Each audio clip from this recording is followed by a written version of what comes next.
computer thrives on an uncanny ability to monitor Elixir Forum, Slack, and Discord all at the same time.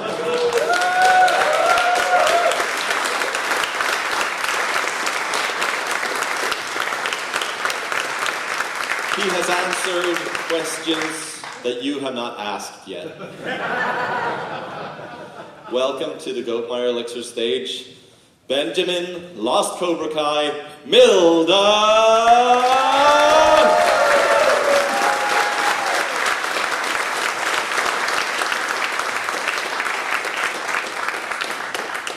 Thank you.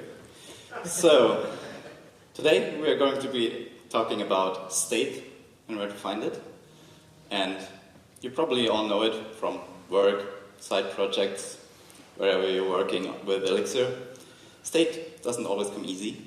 There's complexities. Sometimes you need to do stuff where you're probably not exactly sure how you want to handle it. And my clicker doesn't do my animations. Okay.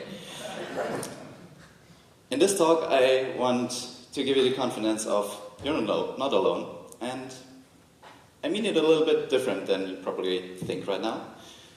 I don't mean it in the terms of like you and me being in the same boat, dealing with the same similar kind of problems, but more in terms of like there's probably someone out there somewhere who has dealt with similar problems, but potentially at a completely different level, at a completely different domain, and maybe you can learn from that. So I essentially want to give you like a little bit of insight, like, okay, there's like tools, libraries. Usually you use like this side, you use them, it's fine, but there's also a lot of interesting stuff over there. So, for Act 1, I want to talk about sharing state. And before my current work, I did consulting for SparkMeter, and SparkMeter, we had like various boxes, embedded devices in the field, and as most of you probably have, some cloud system. And we needed to make them talk, share state. And we also needed to do that over an unreliable 3G connection in Africa. So what did we do? We used a system called Sync. My former coworker Mike did some talks about how Sync works on a more deeper level. But on a high level, essentially what we did, we created events about everything that's interesting within like the whole system. And events created in the cloud were shared to the embedded devices, and events created in the boxes were shared to the cloud. And then there were some processes. It's kind of weird that all of the gray is missing. It's nice. There were some processes which were iterating all of those events and essentially transforming the state described by the events and putting them into the local database. And I'm not sure who of you, but some have probably picked up, that's essentially event sourcing. So event sourcing we usually only see in like large systems, mostly cloud stuff, where you have like one single large event log, and you have like global ordering of events and many different protections of like all of the events, where stuff goes in various systems, and that's why you're using event sourcing. We didn't have that. But we had a problem that very much was suited to event sourcing, and we made use of it. And we also, on the other hand, made use of all of the material on event sourcing to make sure that we can solve all of the problems that we ran into, or at least some of them. Another thing that we had at SparkMeter were SQLite databases. So all of the embedded devices, they were running NERS, and they were also running SQLite, because there's no sense in running Postgres there. And if you run SQLite, you probably and very likely run that in write-ahead log mode or val mode. And what that means is, for SQLite, the state of the database is no longer just stored in the one SQLite database file, but it's also stored in a separate write-ahead log file. There's a third file, but that's to be ignored. And the state of the database is then actually comprised of both of those files. And all of the writes that you do to the system, they go only in that write log file. And eventually, there's a process that's called checkpointing, where SQLite goes ahead and reads all of the events in that write-ahead log and transforms them into the counterpart of storage within the database file itself, and essentially truncates the write-ahead log file once it's done with handling of the writes. That's, again, essentially the same idea, the same high-level description of what happens, but a completely different abstraction level. We are now within like a single process, we are not doing networking, there's no eventual consistency stuff to deal with, but it's similar ideas. And one more point I have to make on that slide, if you've ever like implemented or enabled logical replication in Postgres, that one is also not sharing actual databases. It's sharing the write-ahead log of Postgres. So the events of writes are shared, and then each node individually applies those changes to its local database. And for the last point on this act, I want to talk about CRDTs. And usually in our community, we talk a lot about CRDTs for the distributed systems capabilities and stuff like that. But I want to rather talk a little bit more on like a lower level. If you have used, for example, auto-merge, they essentially call all of the changes you do to local auto-merge state commits. These are, again, events of changes. And then those commits are shared with all of the other clients that you want to share the state with. And they receive events. And then, again, there's some process applying those changes to the client that received the event and its state. The big difference here for CRDTs and what makes them CRDTs is, in the case of CRDTs, the order of the events doesn't matter. So for as long as each client receives the same set of events, they're meant to get to the same state, no matter the order. So, Act 2, derived state. I'll start with something that has been discussed quite a bit already at the conference. Ash.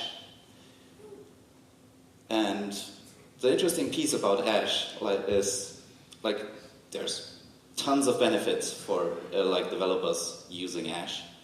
But I want to, again, take a step downwards. Ash itself is in the business of application domain modeling. So it has primitives for resources, actions, lots more. I don't know all of them. And it essentially works within that, or with the state that is provided by the user, and then eventually has an application implementation for you that's derived from all of the primitives. A little bit more of a, probably quick to get to example. LiveView has derived state, or really any view layer implementation.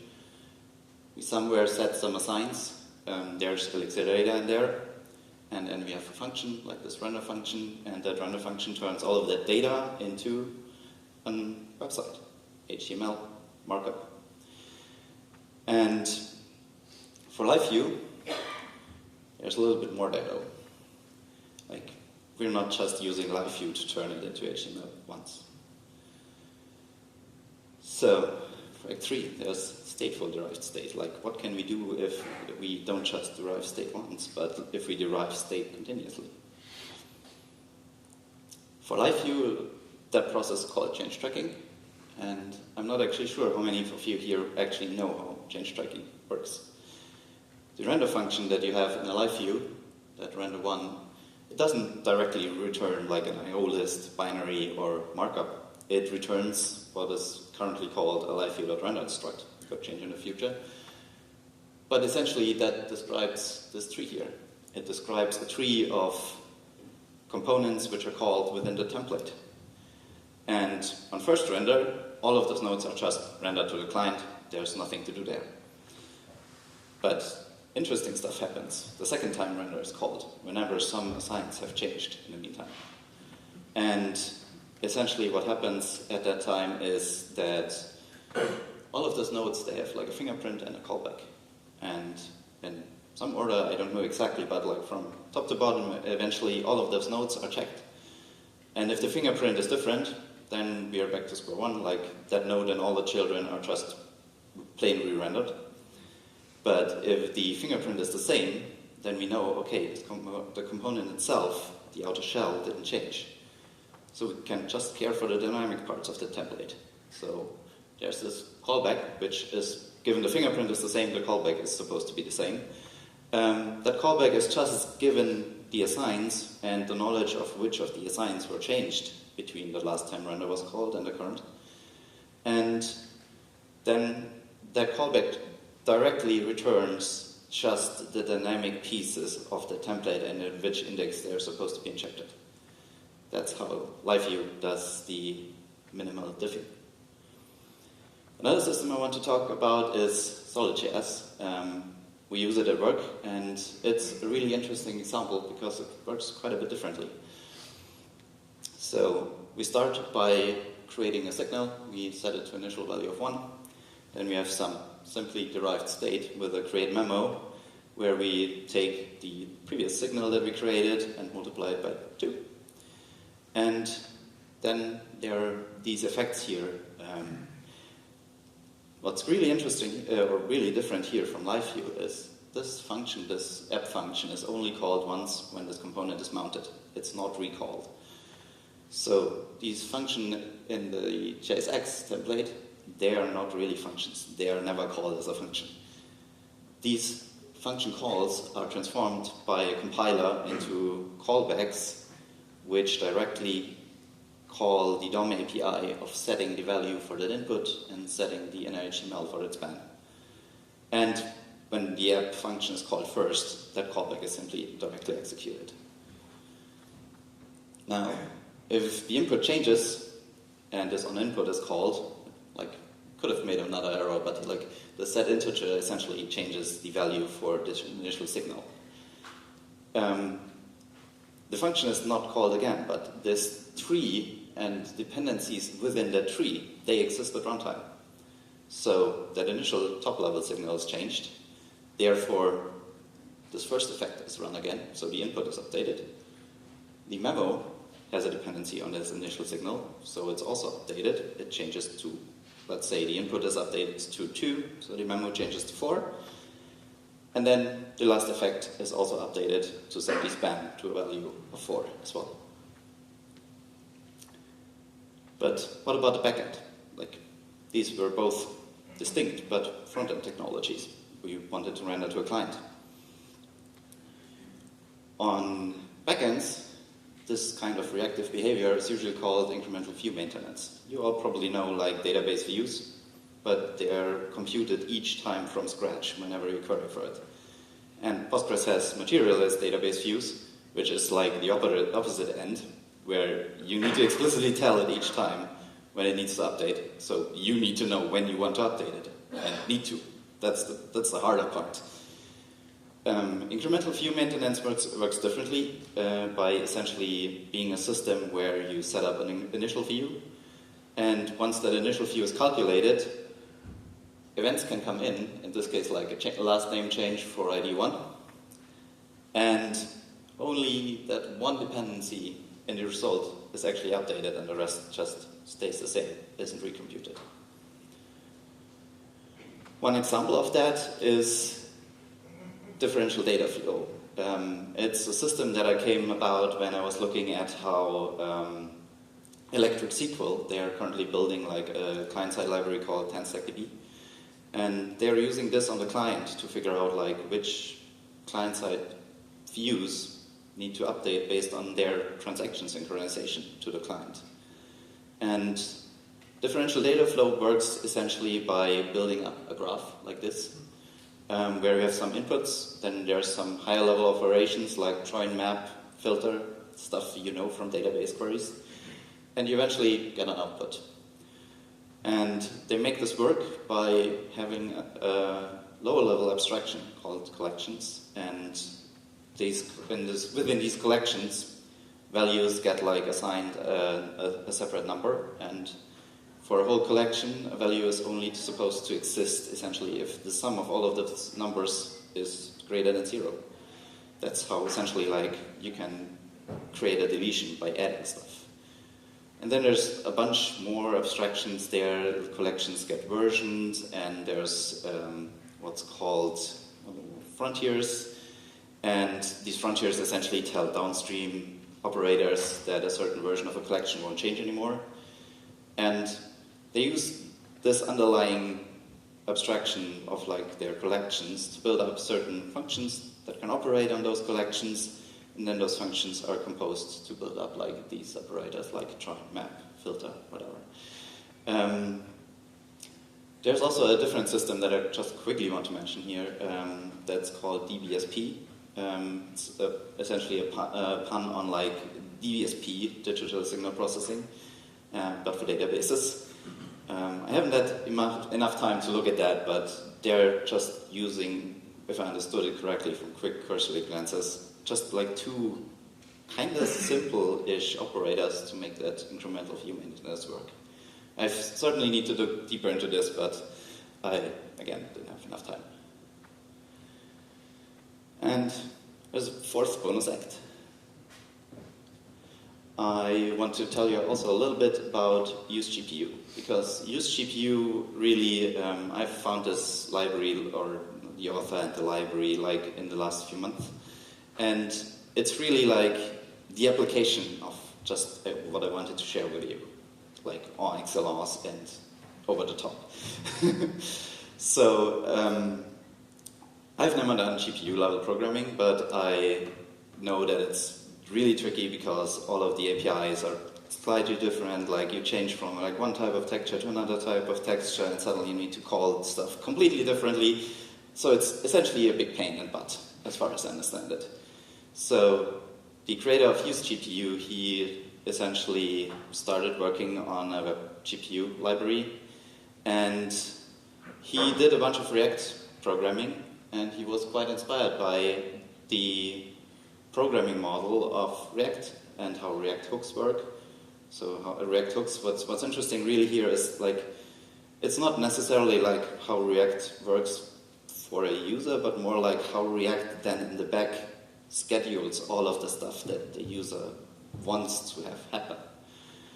And also like the React reconciler, that's called Fibers, that's essentially the tool that React uses to make sure that the DOM always looks like what the state of React says the DOM should look like. And other stuff, like he also did some unquote quote Lisp style changing between different abstraction levels. Like this library essentially builds up like huge graphs of dependencies, and you can essentially switch between different layers of these graphs with unquoting.